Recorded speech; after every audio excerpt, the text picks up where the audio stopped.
Mehar B section थाणे मेहड़ जी हद में वाक़े ॻोठ ख़ाली चारो भरिसां नामालूम चोर हथियारबंदनि फायरिंग करे ॻोठाणी नौजवान सजाद अली वल्द एजाज़ अली मलाह खे क़तल करे छॾियो आहे त जवाबदार वारदात खां पोइ फ़रार थी विया आहिनि। वाक़े बाद सख़्त ज़ख़्मी थियल नौजवान खे फौरी तौर ते तहसील में अस्पताल मेहड़ आंदो वियो जिते हू ज़ख़्मनि जी ताप न लाहींदे फ़ौत थी वियो आहे। वाक़े सबबि इलाइक़े में ख़ौफ़ ऐं ॾेका पखिजी वियो आहे जॾहिं त अस्पताल में मक़तूल जे वारसनि बरादरी माण्हुनि जो वॾो अंग गॾु थी वियो आहे। मक़तूल जी चाच जमाल मल्हा ऐं पीपी अॻवान वकार ख़ान जामरी तहसील अस्पताल मेहड़ में मीडिया सां ॻाल्हाईंदे ॿुधायो त सजाद अलीअ खे घर खां ॻोठ जी दुकान तां टिकियूं वठणु निकितो हो। जीअं ई हू ॻोठ खां ॿाहिरि पहुतो त नामालूम मोटरसाइकिल सवार हथियारबंदनि फायरिंग जे करे खेसि सख़्त ज़ख़्मी करे छॾियो ऐं फ़रार थी विया। हुन चयो त हिन वक़्त ताईं जवाबदार बाबति का बि ॼाण न मिली सघी आहे।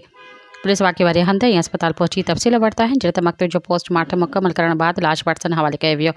पुलिस मूजिबि वाक़े जी जांच शुरू कई वई आहे। जल्द जवाबदारनि खे गिरफ़्तार करण जी कोशिश कई पई वञे। सब्सक्राइब कयो अवामी न्यूज़ HD खे ऐं ताज़ा तरीन ख़बरुनि लाइ ॾिसंदा रहो अवामी न्यूज़ HD।